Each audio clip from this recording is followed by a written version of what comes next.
السلام علیکم دوستانو، خدای دې وکړي چې روغ او جوړ وئ. زه میرویس تر یو ځل بیا د ټیکنیکل میرویس یوټیوب چینل څخه د یو نوي ویډیو په وړاندې کولو کې حاضر شوم. دوستانو نن ویډیو چې دا تر ټولو زیاته مهمه او ضروري ویډیو ده د هر چا لپاره، بالخصوص د هغه چا لپاره چې څوک کمپیوټر کاروي.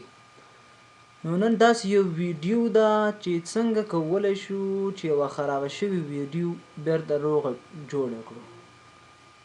ما مخکې یو ویډیو اپلوډ کړی و، په هغې کې دا طریقه درته ښودلې وه چې څنګه کولی شو چې یوه روغه ویډیو خرابه کړو.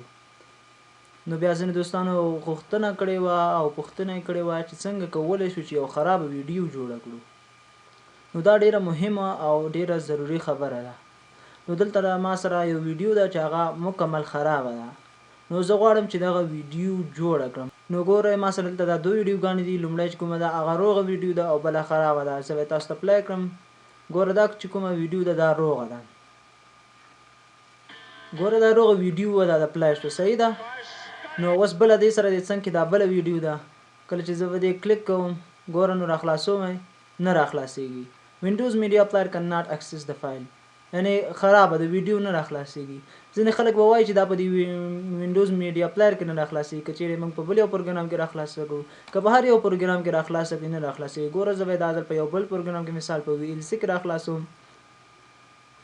کله چې دلته هم زه راخلاصم، ګوره فایل ریډینګ فایل نه راخلاصېږي، یعنی داسې معلومیږي چې دا ویډیو په مکمل ډول خرابه ده.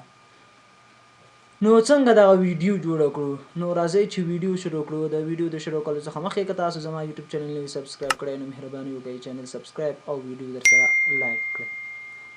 نو ورځو ویډیو ته. کومه ویډیو؟ دا ویډیو هغه ویډیو ده چې خرابه ده. نو په دې باندې به رایټ کلیک کوو. کله چې مو کلیک وکړو، دلته لاندې اخر کې پراپرټیز ته راځو. کله چې دلته راغلو نو بیا دلته په دې دویمې مینو یعنی سیکیورټي باندې کلیک کوو.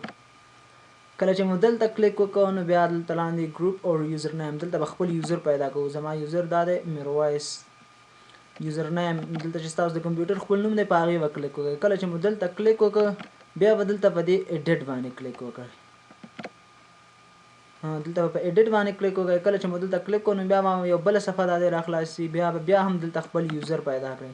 نو زما یوزر دا دویم نمبر کې دی. ستاسو یوزر د کمپیوټر نوم باندې به خپل کلیک وکړئ. کله چې مو دلته کلیک وکړ نو بیا به اوس لاندې دغه ځای ډېر مهم دی، دغه چوکاټونه چې دي داسې وړې وړې خانې، ګوره دا ټولې ټیکمار دي، صحیح ده. نو د دې معنا ده چې دا ویډیو خرابه ده. که چیرې د موږ د دې څخه دا ټیکمار لرې کړو نو دا ویډیو په خپله بیرته جوړېږي. نو په دې باندې به کلیک وکړو. دا یو به داسې ته نه لرې کړو. په هرې باندې به کلیک وکړو. نو اوس ګوره ټولو نه چې شی سو هغه ټیکمار لرې سو، ټیکمار علامت نه لرې سوه. نو اوس به بیا په اپلای باندې کلیک وکړو. بیا به په اوکې کلیک وکړو او دلته به بیا په اوکې باندې کلیک وکړو. نو یو ځل به خپل کمپیوټر ریفریش کړو او دې ویډیو ته به اوس ورسو. ګورو چې هماغه کار مو وکړه چې اوس ویډیو جوړه شوې ده که نه. نو اوس کلیک به کوو او پلی کوو. نو دا دی دوستانو، وګورئ هغه ویډیو چې زموږ کومه خرابه ویډیو وه هغه دا دی په مکمل ډول سره روغه او جوړه شوه. نو دا وه دوستانو ویډیو. خدای دې وکړي چې خوښه شوې مو وي او زه په دې به پوره باور یم چې ویډیو به مو خامخا خوښه شوې وي. نو داسې که هر رقم ویډیو خرابه وي نو لومړی ورباندې همدا تخنیک کوئ او د دې څخه په ډېر اسانۍ څخه جوړولی شئ. داسې نورې زیاتې طریقې هم شته، خو دا یې تر ټولو اسانه او مهمه طریقه ده.